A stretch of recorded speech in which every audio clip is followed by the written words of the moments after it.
Derivatives trading involves substantial risk of loss and is not suitable for all investors. Past performance is not necessarily indicative of future results.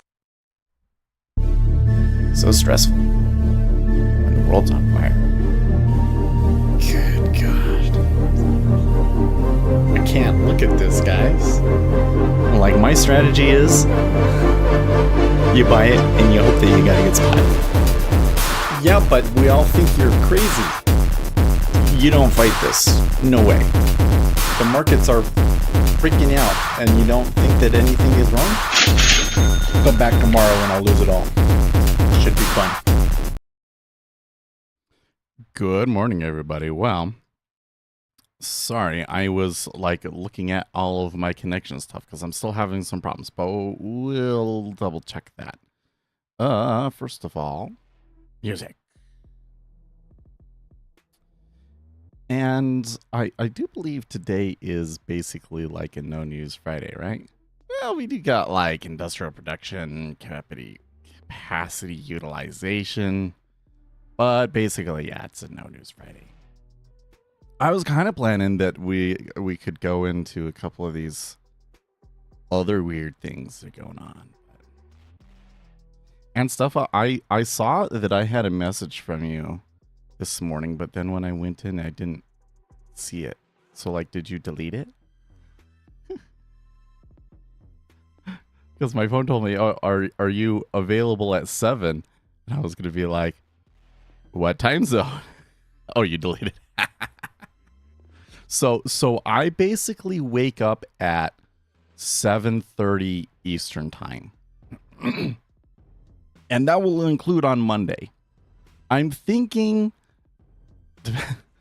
depending on how things are right here, I'm thinking that we probably won't stream on Monday, and I will just do some Rust programming on that day. But I don't know. He wants to talk to me about something. Another thing is anything you can show me ahead of time is like helps because then you already have context when you're going in and can do any little research that I need to at the time. Okay, so where should we go? Yep, I wake up 7:30. So basically it's like 7:30 and then 7:30 to 8:30 I'm getting ready. And then I start the stream, right? Then another thing is from basically 10 to 11 o'clock Eastern time, I am on the road. So if you just want to talk and I don't need to look at anything, I can definitely do stuff while I'm driving as well. Because otherwise it's like a wasted hour of my day. I don't know. One of the things I got going is I really need new shoes. Because the like the casual shoes that I typically wear, they're like New Balance Minimus. They don't make it anymore. The sole of the shoe is like gone. So I don't really feel like I could wear it at work. So I've been wearing like dress shoes at work. And it's not waterproof. So I think what I need to do is I need to go and get like a waterproof shoe. And then I can go and get like later on, I can get like a nice sneaker and a nice slip-on. A nice loafer. How is this? I'm going to get like 4 pairs of shoes. And then I also want to have a pair of work shoes that are not waterproof, but ventilate better for when I'm woodworking. So like, I want to buy like 5 pairs of shoes, and I've always been one of those people that is like, why would you ever need more than 1 pair of shoes or 2 pairs of shoes? Because you need like a best dress pair. So anyways, one of the places that I want to go is like way down there, but it's on the way when I drive back from work. So I could stop on the way back from work, except for I probably couldn't do it today because my wife is working. Oh, well, then we can just go on the weekend. Take the kids. I'm going to drive all the way down there. When I drive all the way down there every day, does it make sense? So I don't know what I'll do. I don't know what I will do.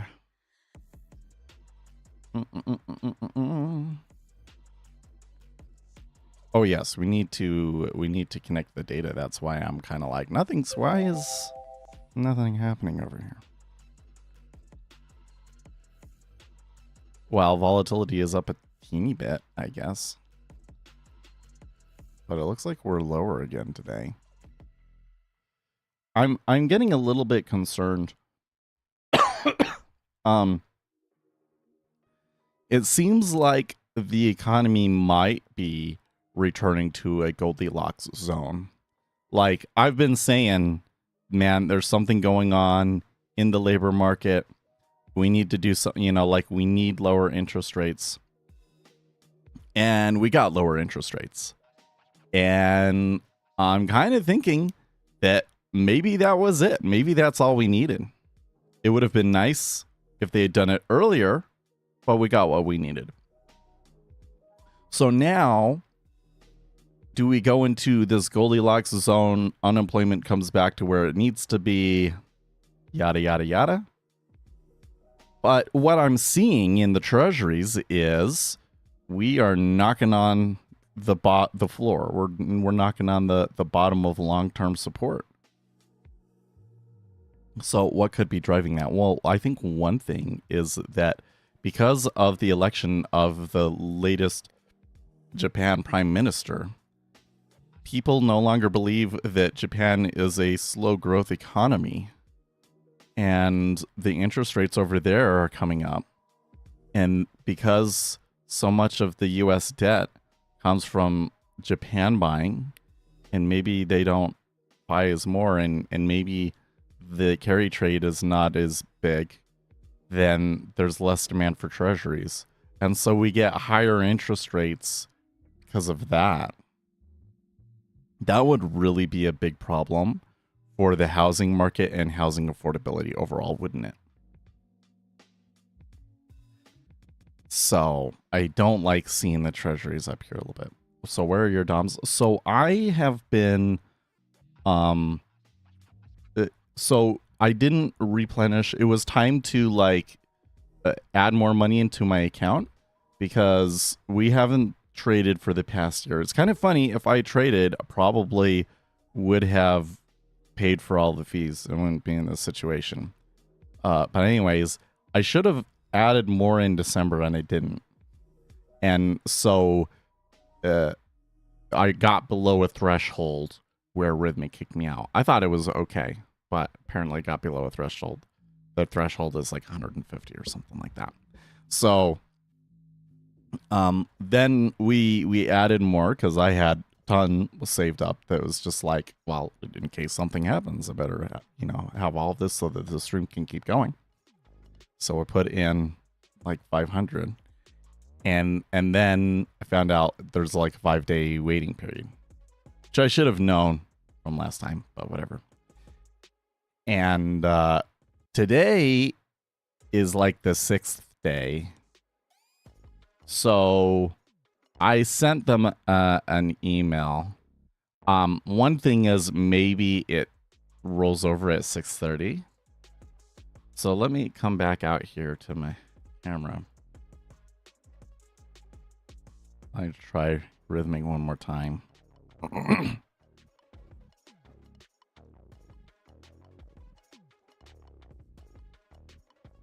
I'm guessing though that it's probably not going to work. Yep, kicked me out.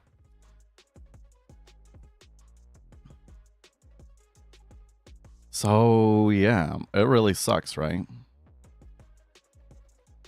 I mean, I really, really hope that we have this sorted out by Tuesday. Oh, Donald Trump is going to make a major announcement for all of America, huh? Is that going to be more details on his healthcare plan? It sounds to me, but they did release like they did like a big release sort of thing on their healthcare plan, and they released some details, but it kind of seemed like not enough detail for me to understand what's going on. But it sounds to me like their plan is just the healthcare subsidies that they're currently paying to insurance companies will basically go to individual Americans, and you pay so that you still pick so that the healthcare insurance market is still competitive. And I don't know if their proposal like really shifts things to where like you don't get a you don't go through your employer anymore. That could be interesting. But it's probably a plan that, like, you know, doesn't happen because Congress never does anything. But it could be that. Could be something related to housing. What else could Trump talk about today? I don't know.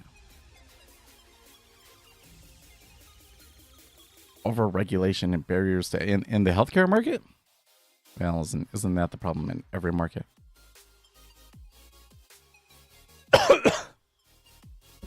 I do think it's kind of funny that they're like, you know, Obamacare was just a giveaway to the greedy insurance companies, blah, blah, blah, blah, blah, blah, blah. So what you're going to do is you're going to give individual Americans money to buy health care so that they can give it to the insurance companies. Like, and I guarantee you that the insurance companies are going to basically make the cost of their plan match up like almost exactly to whatever the government subsidy is. So I really don't think it's a good plan.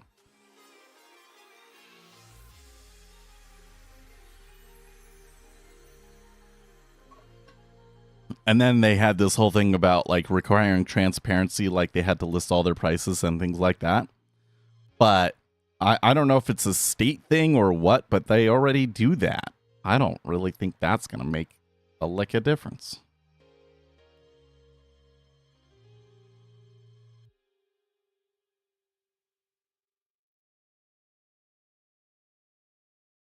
Oh, maybe it is the power cost things. Trump to cap residential electric bills by forcing tech giants to pay for soaring power costs.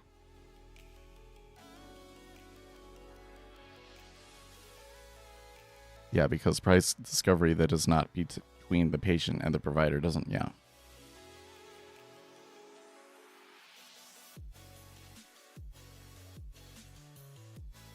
I don't know, though. I kind of feel that a lot of healthcare services are just expensive. They just cost a lot to provide. You got, like, first of all, to even become a doctor, you have to go through the residency process and all of this stuff. It takes a long time. Like, yeah, anesthesiologist is probably like some of the best money you can get these days. But it takes like 12 years or something. It's insane.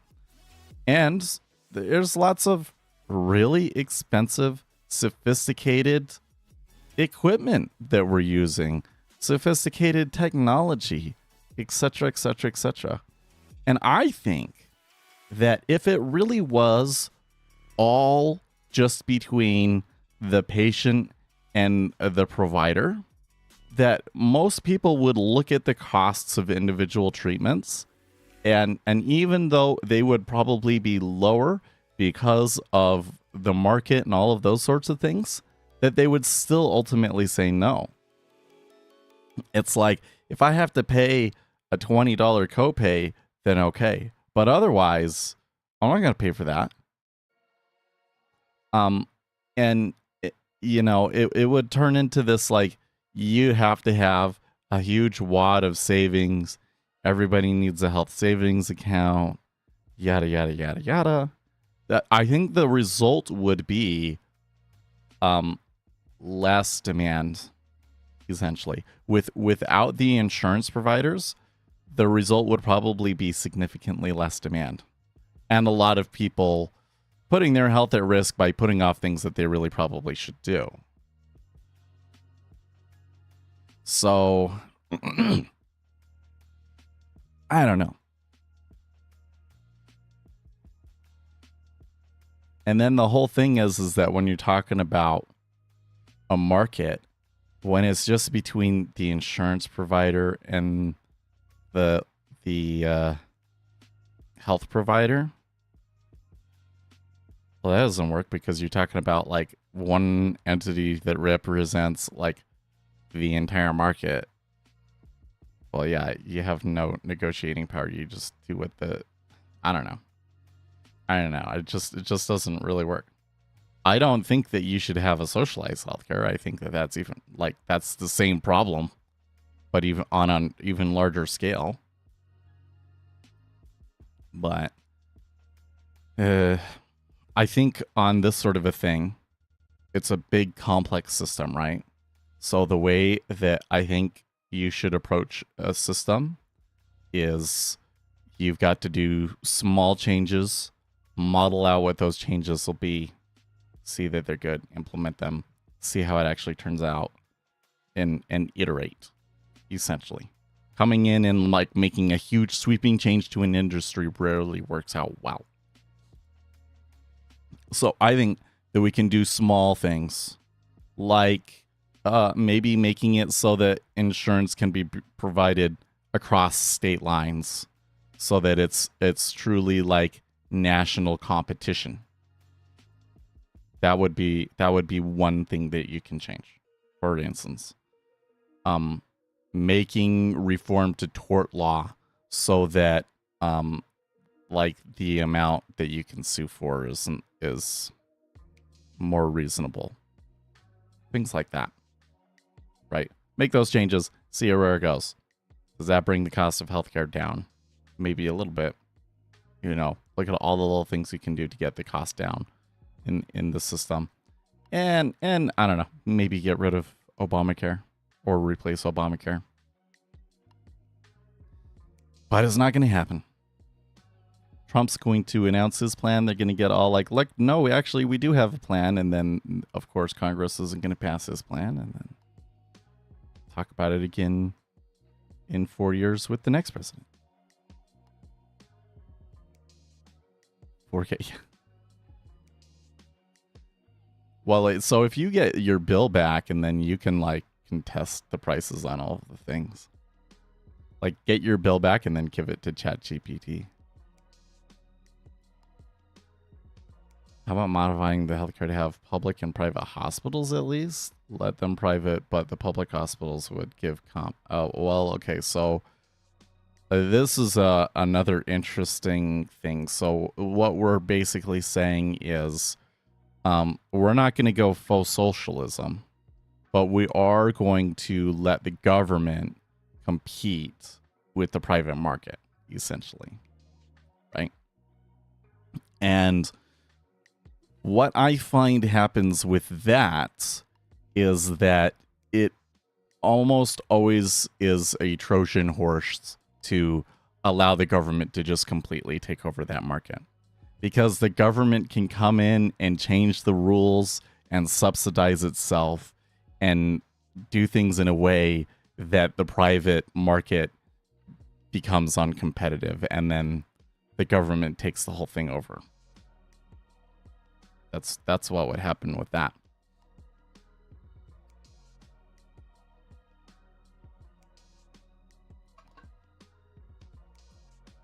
Who has money for good insurance and good house? Well, so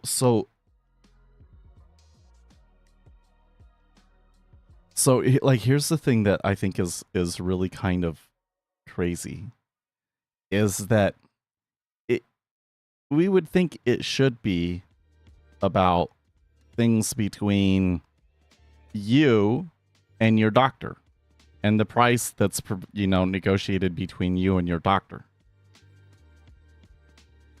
I think the reality is that the cost, if you bore the whole cost of it, like nobody would afford it.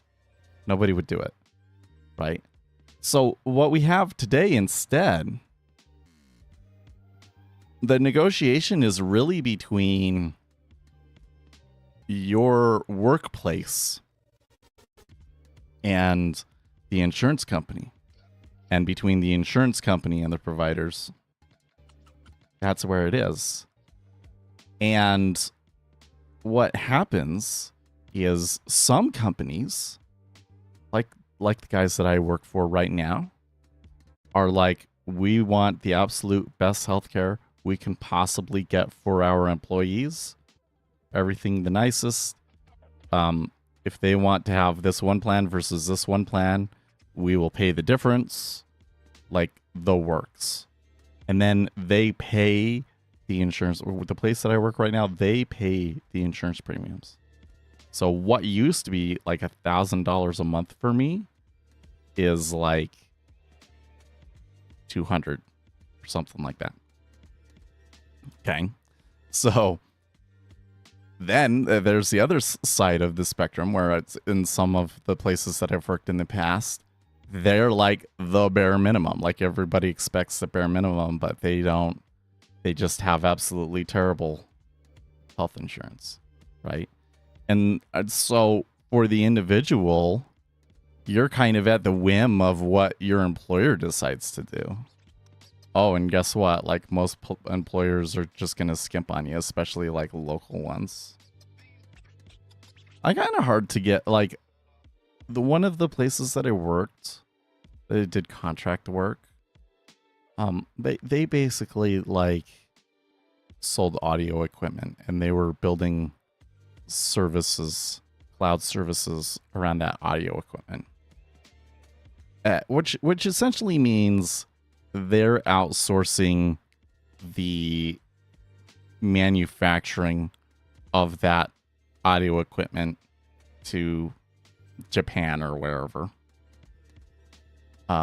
And they're just kind of a middleman, right? And the more that I think about the business, the more I feel like, man, they were just leeching. Like, yeah, they had a tech group, but they were paying that. All of them were chronically underpaid. They were like, man, probably to do what they want to do in the long run, they would need like big investment and something that the owners aren't going to do. It was, yeah. But then the thing is that we have a labor market, right? So don't work for those companies. Well, like to some extent, you take what you can get, right? But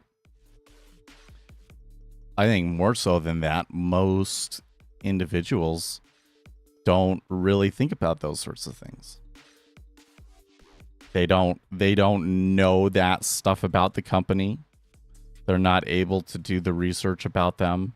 They're not able to, and they don't think like, okay, I give myself 3 months to look for, like, let's say we're in a good labor market again, not like the one that we have right now, which is like a complete nightmare. Decide where you actually want to work. Don't just take the first thing that comes along. Because there is an actual market there, or don't realize that there is in the decision you're making.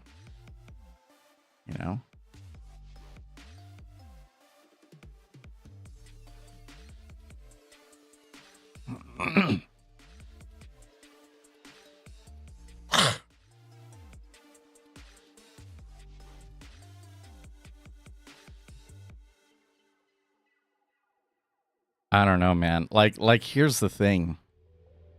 Before Obamacare, the American health system was really not that bad.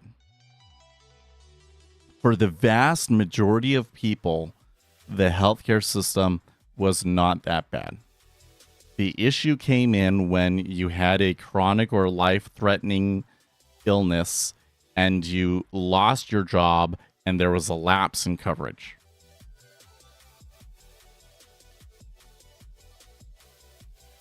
So it's for like a very narrow. So I really think that there's probably way better ways to solve this than what they did for Obamacare. Like going back to the system that we had, like, or let's say if we could redo Obamacare, there was a lot of different ways that we could have done that would have been better. But in the end, I really think that Obamacare was designed to fail. I think that the people that put that together, they really want a socialized healthcare system, and they constructed it in a way that they felt would make people want to move to a socialized healthcare system in 10 years. And what do you know? Here we are, and they're trying to push a socialized healthcare system.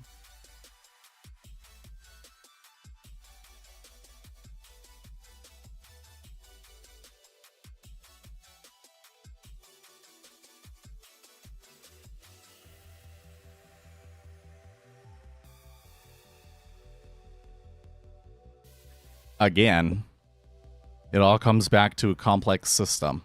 When we look at the complex system of democracy or modern republics, basically what ends up happening is certain political tactics are so effective that everything starts to revolve around trying to, or basically implementing those tactics which don't actually make people's lives better, or fighting against them.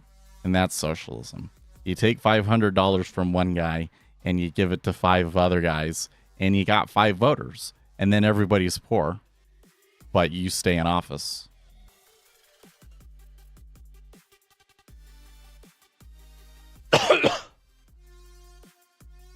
In the United States, we have enough safeguards against socialism that it hasn't been a problem yet.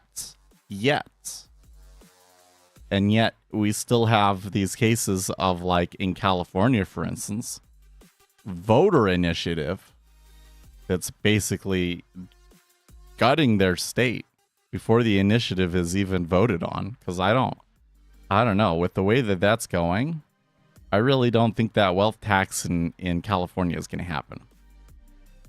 I strongly suspect that it has been so controversial and frankly devastating to the Californian economy, with so many billionaires leaving already, that it won't pass, right? And if it does pass, then there will be lawsuit and the Supreme Court will smack it down.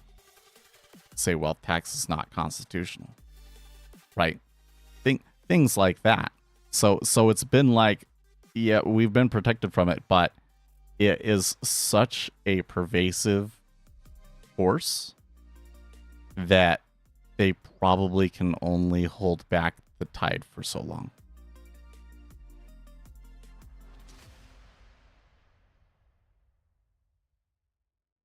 Yeah, go socialism the only way. I'm getting healthcare, and see that's how that starts. Yeah. I mean, I'm honestly, so here's another perspective on this, perhaps. Okay, probably the worst thing that can happen to socialism is for the United States to adopt a socialized healthcare system, because to a large extent, the United States has been subsidizing the healthcare of the rest of the world. All of the medical research happens here. All of the healthcare companies are here. And other countries, they have all these things like, oh, we only pay this much for this medication. And so how do the companies cover the cost of the research for the medication? The Americans pay for it.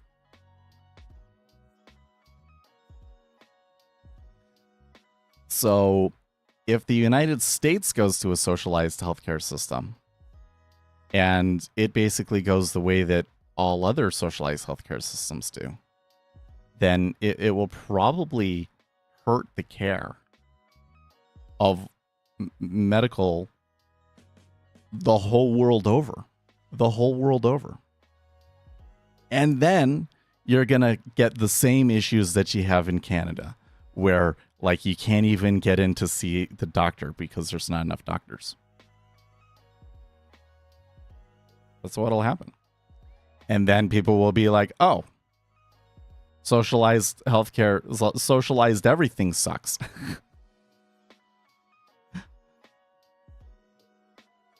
But then at that point, the problem will be, can you root it back out? Can you root it back out? I don't know, man. I don't know. Maybe the answer is just that at some point we will have major increases in productivity in the medical field that makes things a lot cheaper. I don't know. The other thing about this is how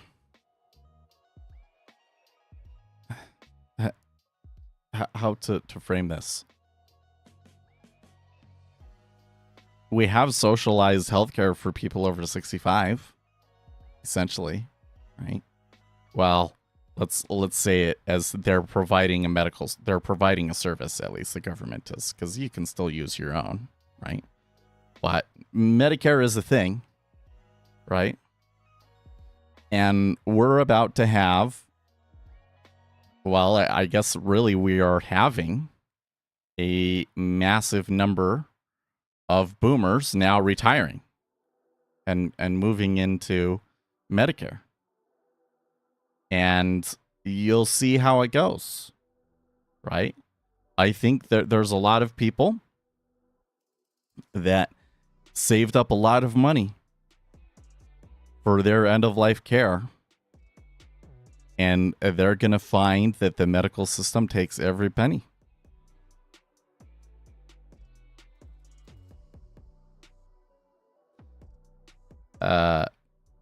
And then we'll see what people think after all of that. Or if we get to the point where, Social Security and Medicare are bankrupt, essentially. It's layer after layer of middle entities bleeding every dollar goes into it. I don't know, man. I mean, you're right. You are, of course, right. There is a lot of administration happening. Billing and coding being done by humans. Well, the issue, I mean, this is a solvable problem, but it's not. It's kind of funny. Like, having worked in the healthcare industry and everything, right? First of all, a lot of the data that we're talking about, like for billing, does not lend itself very well to the data structures in a computer, right? And so everybody kind of comes up with their own way of dealing with the problem, and none of the systems are compatible. So if you had some brilliant computer science guy became president, like speculator Seth became president, he's a pretty good technical guy, right? And then they crafted legislation that basically established a medical standard for data, right? Then you could probably get rid of a lot of these problems because everybody would be forced to be interacting with the same protocol, essentially. Because there is a lot of administration kind of stuff dealing with things. But even if we did that and it would solve some problems, I think you're gonna find that it's just like you have a computer system and you want the computer system to do something, the data has to be good. And the data that we generate in the healthcare system just sucks. It's not clean data. That's why you're constantly having to call them and deal with mistakes and issues and all of these sorts of things. So a lot of that doesn't go away. And like, can AI do it all? From my experience, no. That they end up being novel issues that you're constantly dealing with. So now, on top of that, there is just a lot of bureaucracy in some places. I don't think that it's as bad in the healthcare system as it is in the education system. Man, the education system, like the number of administrators per student over the past 10, 20 years has exploded in a way that is really difficult to explain and justify. And I don't know much about the education system, so I can't really go into that one the way that I can in the healthcare system, you know? So I think in the healthcare system that you probably could get things a lot cheaper if there wasn't so much administrative costs, but I think that it would still be too expensive for people to pay the costs to the provider directly. Like if everything had to be because I mean, like, the idea of insurance makes a lot of sense to spread the risk out. It just does. But maybe the health insurance company can't pay directly. You still have to pay for it, and then they reimburse you or something like that, right? If it was like that, I think in a lot of cases, just people wouldn't pay. Like, the demand would just go down too much.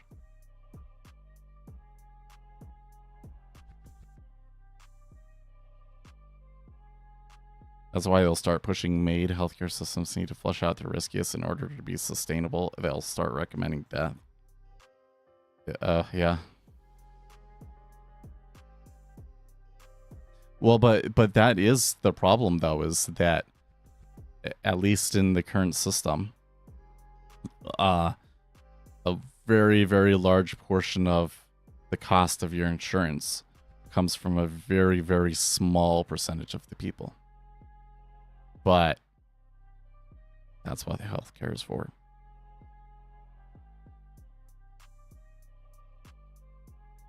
Then you say, oh, well, then we will just let those people die.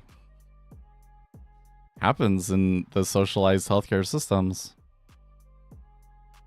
Or situations where family wants to pay for treatment and it's some sort of a radical new experimental treatment. And they'll say, nope, you can't do that. We're not going to pay for it. To the point that, like, they won't let you leave the country to go to another country to do it. Ugh, crazy stuff, man. Crazy stuff.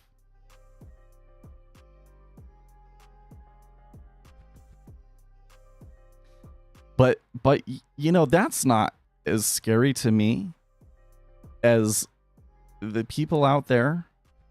Every day I read on Reddit and elsewhere that basically want the government to take over, to socialize literally every industry.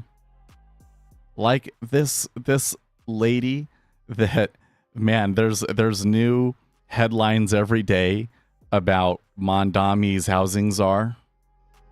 This kid, basically, girl, she's a radical communist. She thinks that you shouldn't own your home, that you should have to share your home with other families. And they're like, oh, she wants to do that in New York, and they want to do that everywhere. The stuff that she says is terrifying.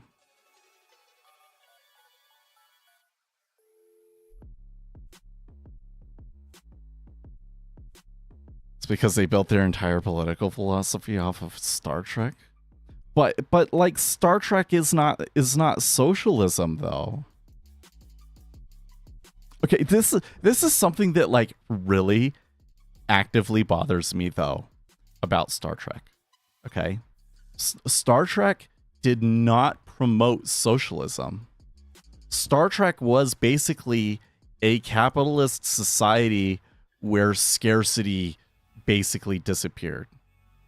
So, like, people still made their individual decisions. They still made their purchases and whatever it was that they wanted to do. Is just that the cost of everything was so low and the amount of money that people have is so high that it didn't matter. Synthesizers eliminated scarcity, essentially, yes. But it was not socialized. And it comes, like, when you look at this, especially the original Star Trek, when they get into everything like economic, it was not communism. It was really just an abundant future rather than communism. And then what happened was everybody kind of looked at that, and the communists kind of co-opted it to now that you get the most recent ones that are just absolutely terrible.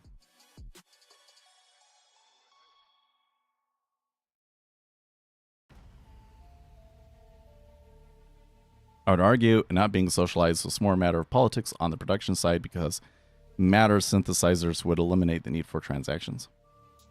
Yeah. But I mean, there's plenty of storylines in Star Trek where you see that people have jobs and people pay money for things. So it is still, as far as I can tell, it is still a capitalist economy.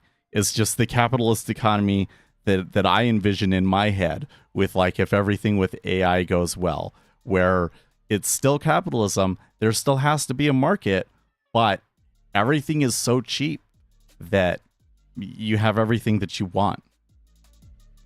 Well, there's still going to be some things, like if you want a yacht, average person still won't have a yacht. Okay. But, like, the newest iPhone? Oh, man, let me tell you what, folks. Ugh. For a long time, the costs of your electronics have essentially been subsidized by what is essentially slave labor in China. Okay? Like realistically, under our current economy, if everything was made in the US, electronics would cost significantly more than they do today. All right. And now we're seeing a huge supply crunch in the area of computer memory. So the cost of all electronics is about to go up crazy. Like, I think that 2 years from now, that you're like, your latest iPhone might cost you double what it does now. It'll probably be a temporary thing and it'll come back down, but it's about to get nasty. Like if there's certain electronics that, like, you really need, probably should get them now. But buy that video card now. I kind of want to get a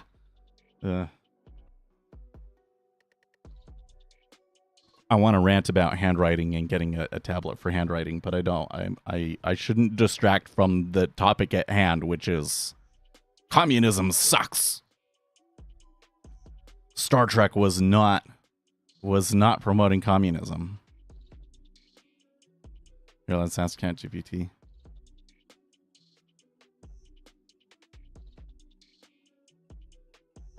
Track a communist economy. It always seemed to me that it was just a capitalist economy with abundance.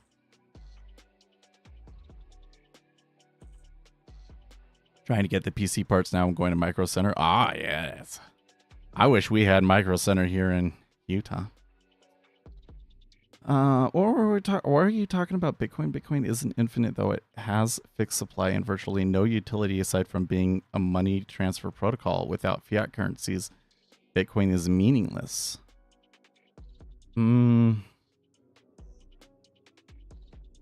But why are you talking about that? Isn't that transacting makes no sense when you can synthesize yourself infinite currency? Isn't that why most people don't trust Bitcoin?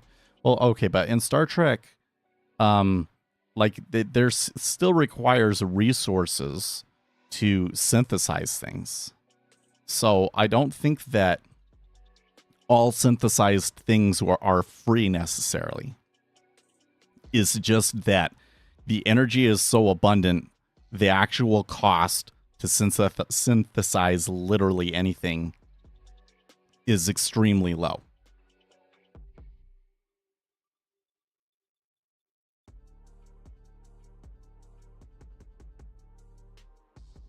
Yeah, hoard PC parts now. In a few years, people won't be able to afford to build PCs. So I kind of wonder, because I feel like one of the things right now is if you can't afford to build a PC for trading, that it might make sense to get a VPS. Because if you consider like you're paying $50 a month for a VPS, and you know how long does that take to get to that's like 4 years to equal the $2,000 that you might spend on a new PC. Right? But a year from now, 2 years from now, 3 years from now, is the VPS still going to be $50?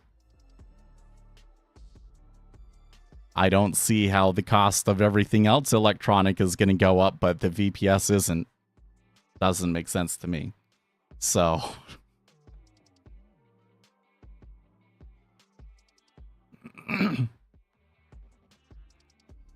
you just built mine. I mean, I feel like it's been 2 years now on this desktop. I mean, it's kind of funny because I feel like that this machine is just great. And why would I replace it? But will it last 4 years from now? Well, I guess so. But I think before that, I might want to change it. But I guess... I mean, the thing is I just don't do as much with my computer now. Because ultimately, the reason why I am so attached to the computer is to play video games. And I just don't play video games as much anymore. There's not any good games. They kind of went in a direction with video games that I feel was more about maximizing microtransactions and the number of people playing it rather than it actually being a good competitive game.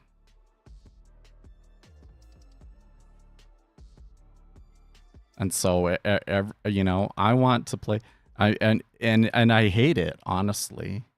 Because I hate this idea of being the old man sitting on the porch yelling at people to get off my lawn. Like, I don't know. It's kind of funny because to some extent it does appeal to me, like yelling at kids. Yes, I love to yell at kids and tell them that they're inadequate. I will. I mean, I'm not too mean. I will critique your backstroke all day, but I'm not going to let you drown. Is the way that I think of it. But be the old man on your porch. I need a bigger porch. That's the other thing. If we had like a big porch, I think that we would probably all sit out there every day. Like if it was a big enough porch and we had like a TV out there and everything, we'd probably just hang out on the front porch all day. Because the Asher, the autistic one, loves being outside. He would probably love to have all of his stuff on the front porch instead. But I digress. I feel that I am the kind of person that is very much drawn to novelty. I want to see the new thing. When it comes to music, I want to hear new music. I despise these people in the electronic dance music world that feel like that if the song doesn't sound like uplifting trance from 1999, that it's not real trance. Screw that. The thing that made trance cool, the thing that made house cool, the thing that made all electronic music cool is that they are trying to push the envelope and bring in a new sound or a completely new style of doing things constantly. And it's a constant shift through new trends and stuff like that. And you get this ultimate mix of the thing that you're familiar with, like a tune that's famous, like Cafe Del Mar or whatever it is, and then the dopamine from these new and exciting things. And so I've always been excited to, what are going to be the trends when I'm older? What is it that is going to be popular with the kids in a couple of years? But here's the problem. They stopped moving forward. Like with the jeans thing, this is probably the one that drives me crazy the most, is the jeans thing. All of the kids wearing mom jeans, and if you're not wearing mom jeans, then you're out of style and you look old, and all of this kind of nonsense. No, that is not how it happened. That is not how it happened. What happened was, in the 80s and 90s, we all had mom jeans, and then we realized that that kind of jean was not flattering to everybody. And so then the style kind of shifted to include styles that were flattering and looked sharp on everyone. And so then having the mom jeans made you look like a nerd. It made you look out of style because those don't look good on anyone. And the kids started wearing it ironically. And then the rest of the kids, they didn't even know where it came from, and they just said that's the style, and if you're not wearing the style, then you're lame. No, your style is lame because it sucks functionally. It's not like just a matter of personal taste. It's just like not very many people look good in that. It's we millennials, we fought so that you could have socks that show socks, so that you didn't have an imprint up your leg every day. You could choose. You like long socks, that's good. If you want socks that no show socks, that's fine too. We fought for people to have the options. And now all of a sudden these kids are telling us we shouldn't have the options. It's backwards. It's not creating new and exciting things and completely novelty. No, it's like going backwards to what we did before that sucked. What's with that? And when I look at games, that's how that's how I feel with games. They didn't make new genres of a game that were cool and exciting and were, continued to push the envelope and new ways of being competitive in a game and things like that. No, that's not what they did. They basically coddled everybody, made games that made everybody feel like that they were accomplishing something without it being competitive.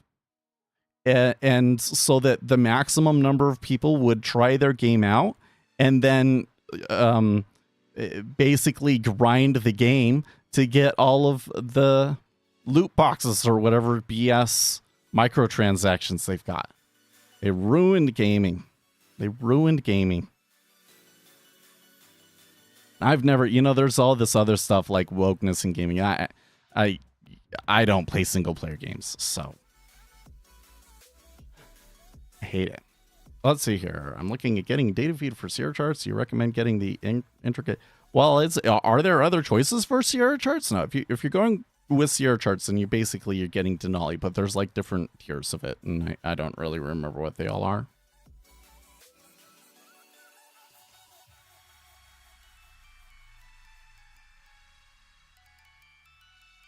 In just a few years, just about everything will be fake anyways. You'll never guess what is popular with the kids' TV shows. Used to spend millions trying to do that, and kids came up with Skibbity.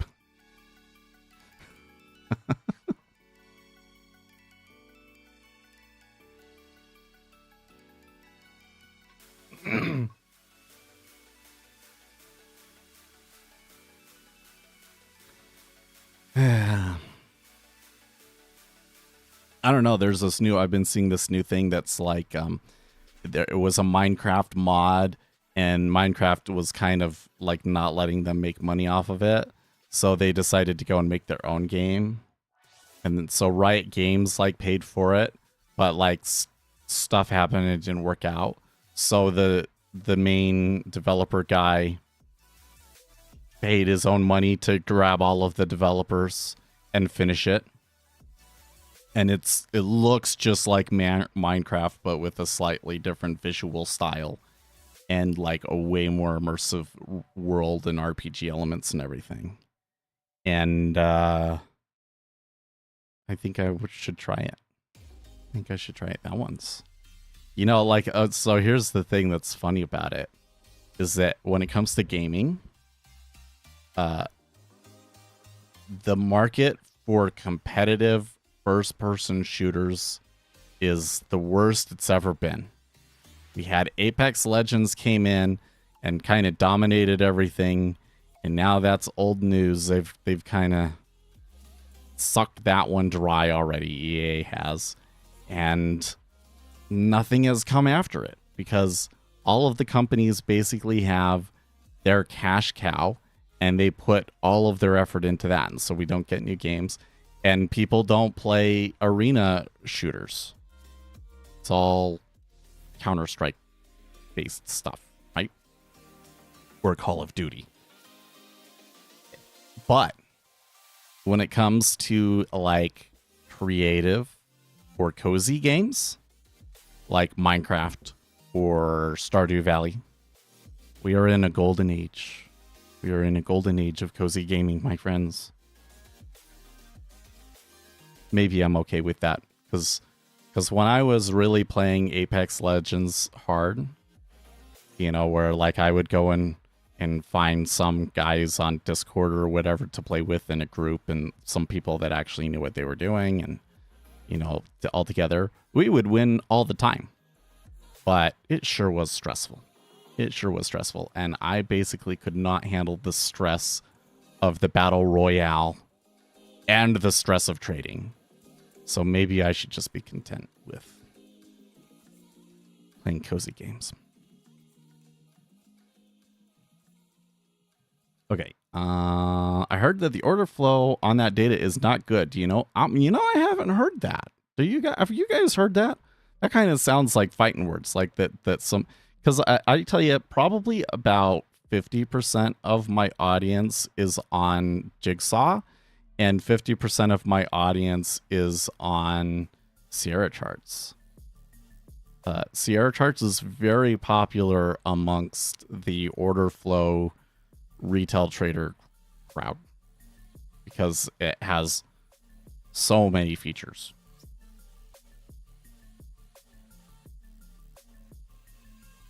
I think you can connect with Rhythmic, CQG, and other data feeds, but you have to have Denali as well. Most people I've talked to have thought Sierra was safe and secure in data as well. I haven't heard much negative. Wait, what are you talking about? You're on Git Bash. That's how you trade, is on Git Bash? Okay.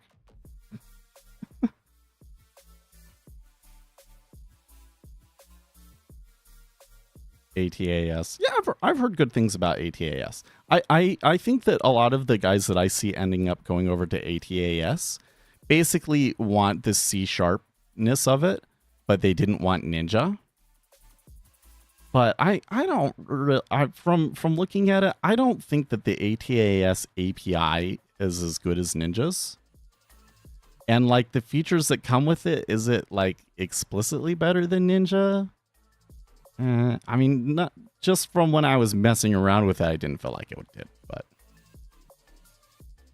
who knows? It's kind of interesting how really the nature of the business kind of prevents you from having an ultimate platform. Like I think that, I want to make a platform and it be Rust. And I think that what you'll get with that is like technically and algorithmically and everything, it'd be like the ultimate platform, but then you won't be able to connect the data feed that you want to it, or it won't be compatible with the broker that you want, or, it's like all those little business things. matter. Anyways.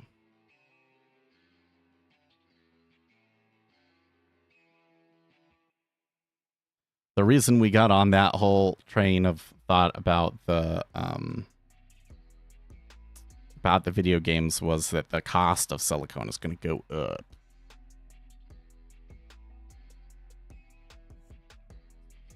It really is. I don't think that people understand what is happening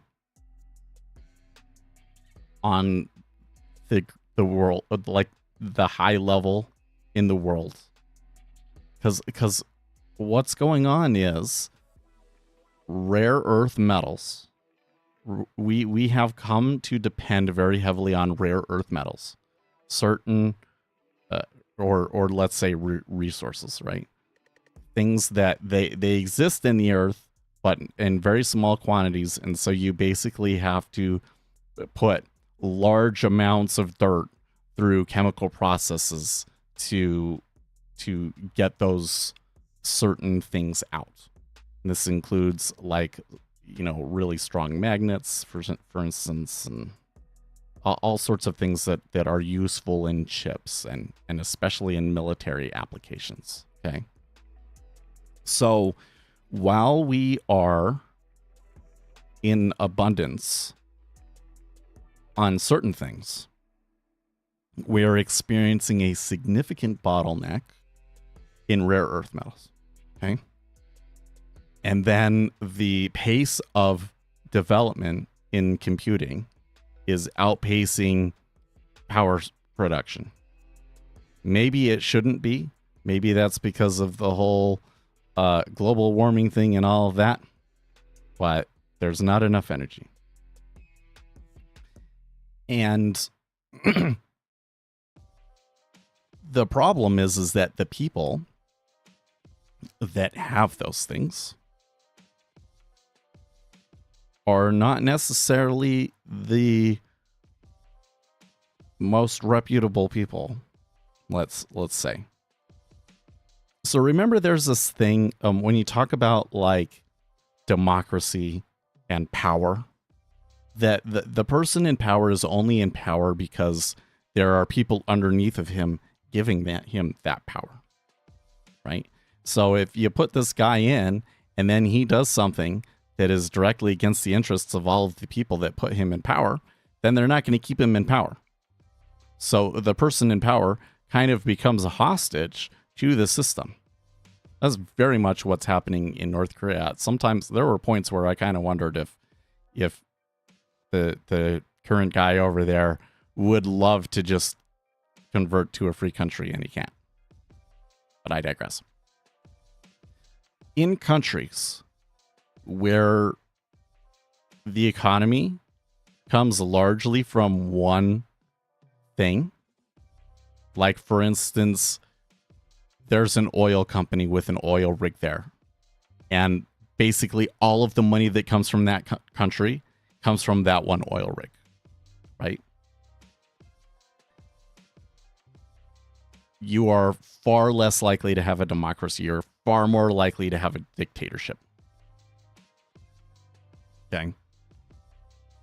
And that's kind of where the world is going, is that there are certain, like, kind of dictatorships, I guess you could say, that have control of the resources. And so this kind of world that I think was really based off of, like, there was like British diplomacy and British globalism, and then that kind of gave way to, after World War II, like the American global system. That system is collapsing because it's shifted. It used to be, well, you were getting a little bit of everything from everybody and everybody was happy. And now it's like, oh, well, everything is about getting those rare earth metals, right? Everything is about getting more power generation.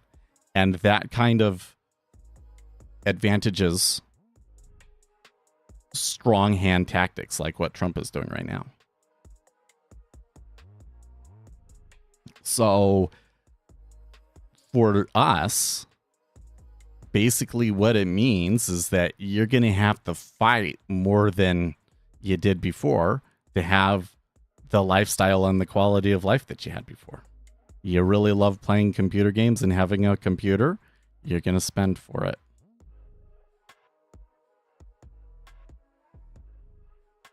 And who knows, maybe the pace of like computing development stalls a little bit here.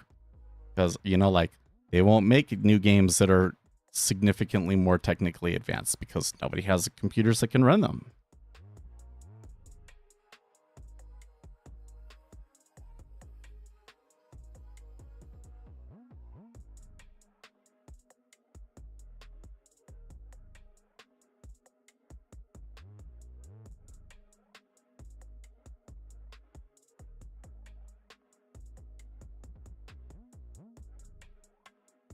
Is the middle column in the DOM executed limit orders are only, well, okay, so an executed limit order basically means that limit order was matched up with a market order, right? So the middle columns is basically, you could either say it's the number of market orders, or you could also accurately say it was the number of limit orders filled.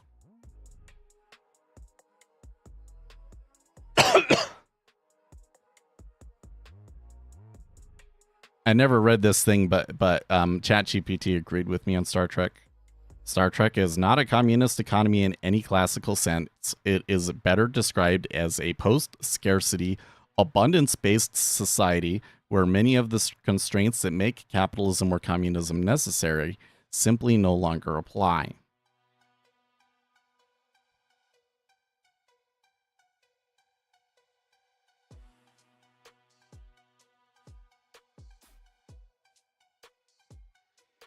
Why is it not communism? No abolition of private property, no labor coercion, no central planning authority for production. What Star Trek actually is capitalism without scarcity. Markets still exist. Markets persist around scarce resources like dilithium. Time and attention, status and reputation, risk and exploration, non-replicable goods, interstellar trade. Yep. See?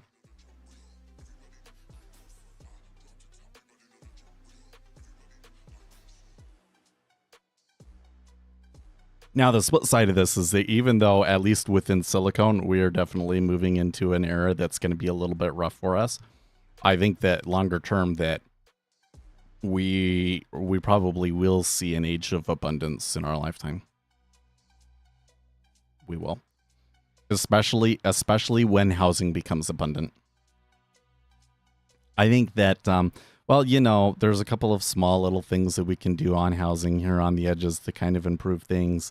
It would be really nice if interest rates went down. Okay. But it would definitely be nice if we built more houses and we created incentives for people to build more houses. But once you do all of those things, eventually I think that that will create the incentive for more people to develop housing concepts that essentially significantly reduce the cost of making a house. And when the cost of making a house is low,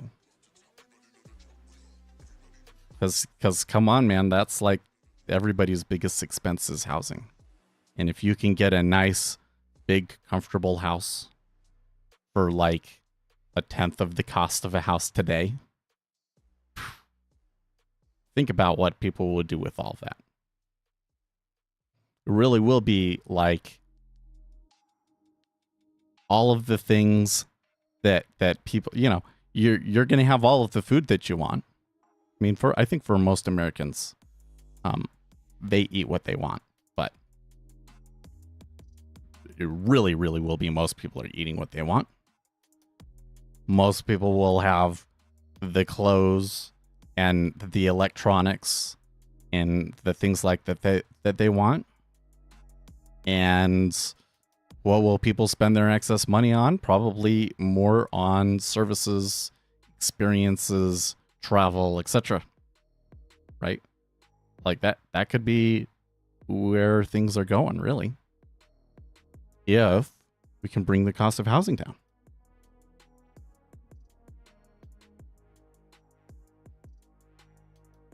What do you think of exhaustion? I think that if you go around the community, you will probably see a lot of people in the order flow community talking about exhaustion because they're trying to describe to you a technical setup to look for, right? And again, I've said this to you many, many times, like you really want to avoid your strategy being a technical setup. If there is some setup that strongly predicts a reversal or whatever it is, and you can very clearly identify it with a couple of simple rules, then everybody would trade it. And by trading it, that eliminates the edge.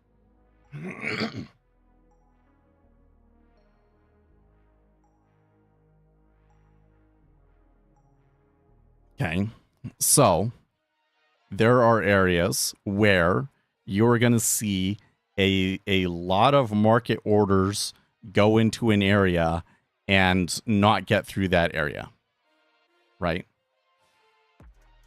So the thinking is, well, when you see absorption like that, you take it for a reversal. And the problem with that is probably most of the time it does reverse, but when it doesn't reverse, you're gonna get obliterated. Those are gonna be the best, strongest moves. So how do you deal with that? You kind of want to know if it's going to push through or if it's going to reverse before you ever see the volume showing that there's absorption there. So if it's on a day where, you know, it was a jobs number, and I think that jobs number or that piece of information that came out really changes the game. There's lots of fund managers out there that need to reallocate their portfolios and shift things today. That's the recipe for a strong trend, a trend day rather. And so I know they're going to come up to this certain place, and maybe it's the high or whatever it is, and there's going to be a lot of liquidity there. But I also know that there's going to be no shortage of market orders to push through it. So I kind of just wait for all of the people that are just trading technically and foolishly try to fade that area and kind of use that to my advantage to get a position before the breakout. Versus a day like today where the treasuries are going literally nowhere. This is quite possibly the tightest range day in treasuries I've ever seen. Like, it literally moved like 3 ticks.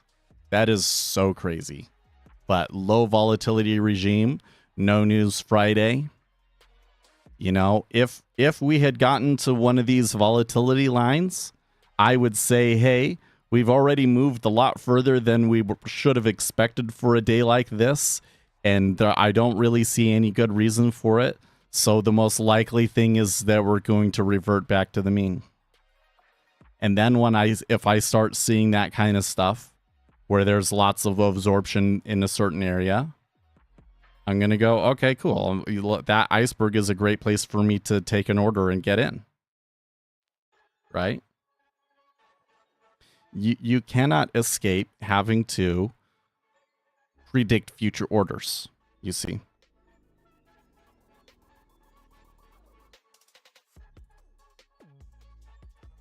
You predict the future orders, then you see it on the tape. You want to watch the tape, you want to learn from the tape, because that kind of is how you learn. Like, when this thing happens, this is the kind of flow that you see. This is how much flow is going to happen, all of those sorts of things, right? So you are still making predictions, but if you're trying to make predictions from just the order flow data on its own, it's not going to work very well. My experience.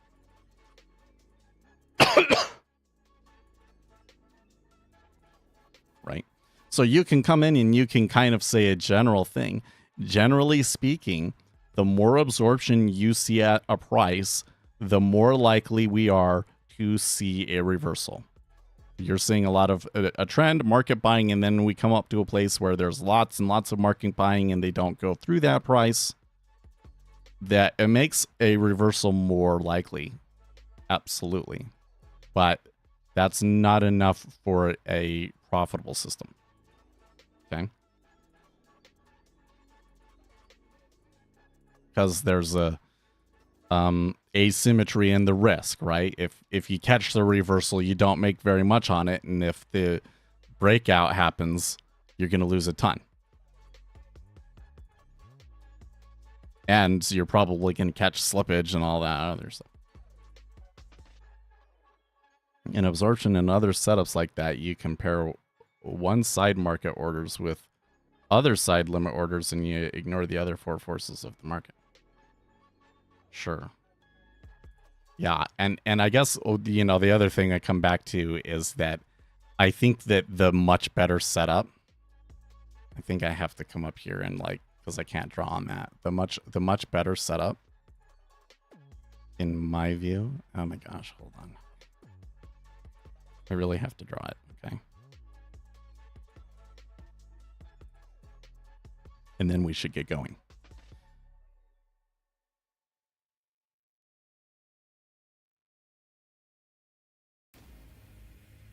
The best trade, in my opinion, is you have a move, it's going up because of news, right? And here I'm drawing on the bottom here, cumulative delta, right?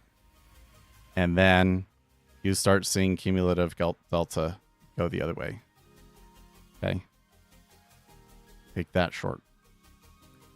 Now, seeing the cumulative delta going the other way should be accompanied by Y, right?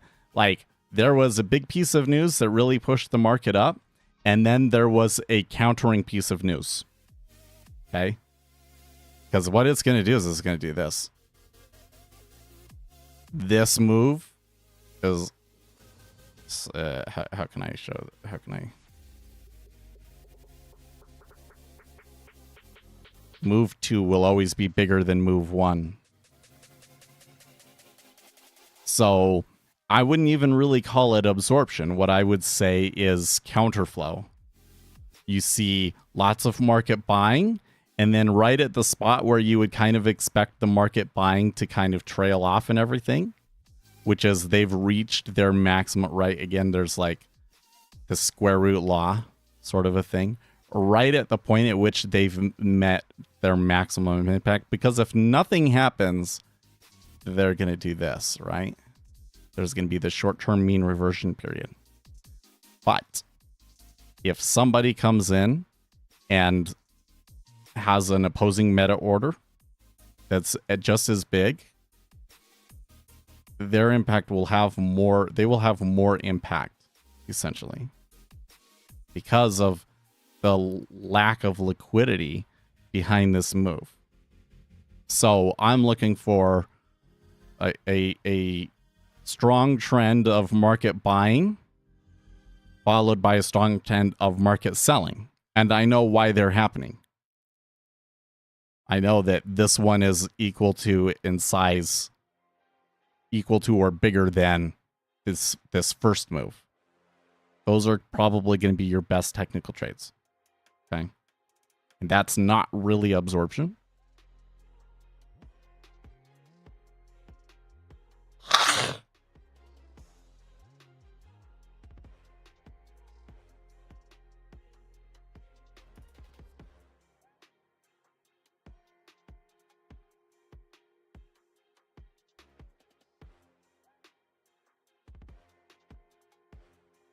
Support and resistance with market depth and good understanding of information can top most strategies on the internet. If you want, wait for confirmation, you're already too late. Yeah. If you wait for confirmation, you're already too late is true. I kind of questioned the whole concept of support and resistance in trading, but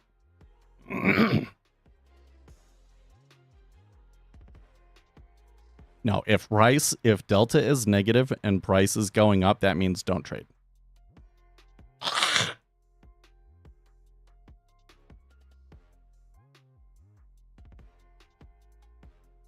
Apologize for the yucky sounds.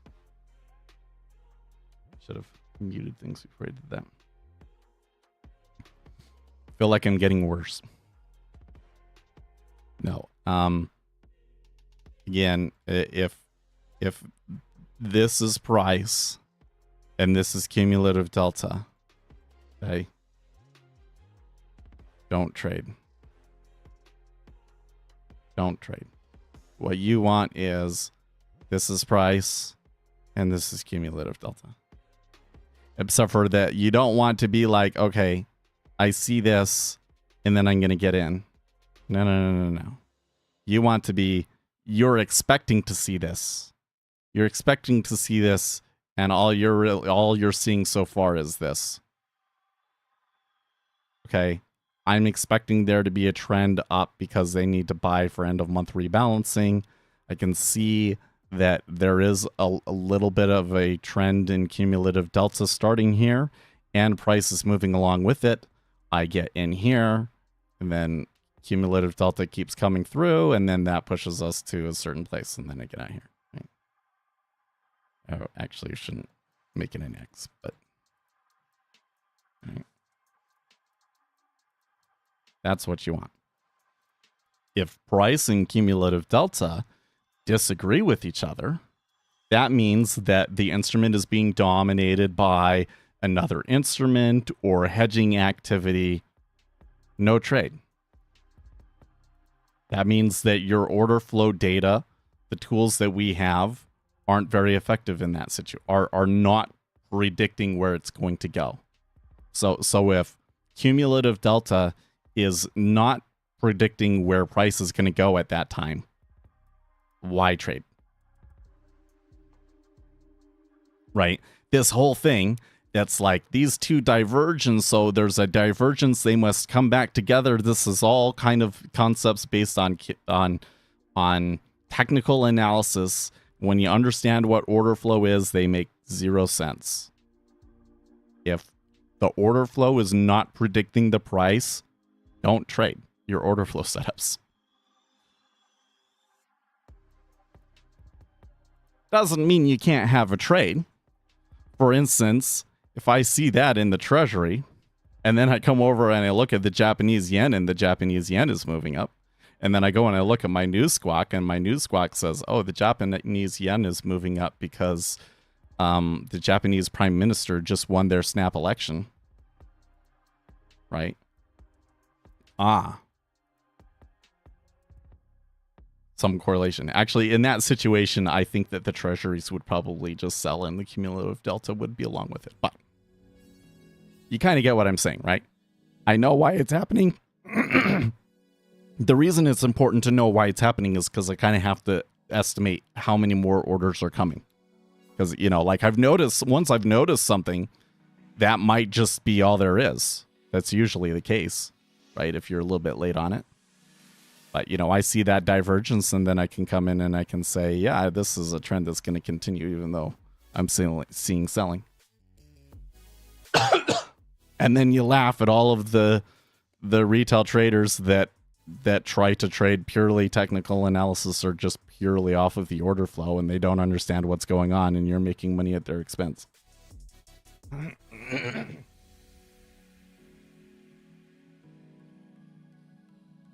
Absorption for continuation. Well, so remember that you kind of get this thing where it's like square root law starts to come into effect. Then you will have a short-term mean reversion period followed by another wave, right? When I'm looking at cumulative delta, though, what I would expect to see here is cumulative deltas like this, and then through this period, it's still going up, but just not as much, and then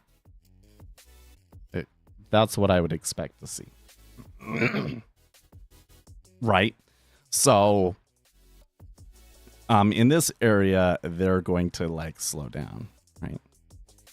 But if on the other hand, you know, we're getting to here and then it just gets stopped, right? And cumulative delta, now we're just flat. And cumulative delta is just the same the whole way.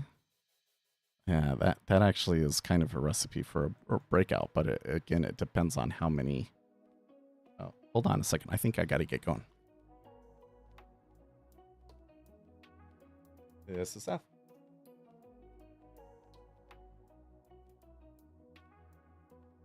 Good. Can you help? Hold on just one second.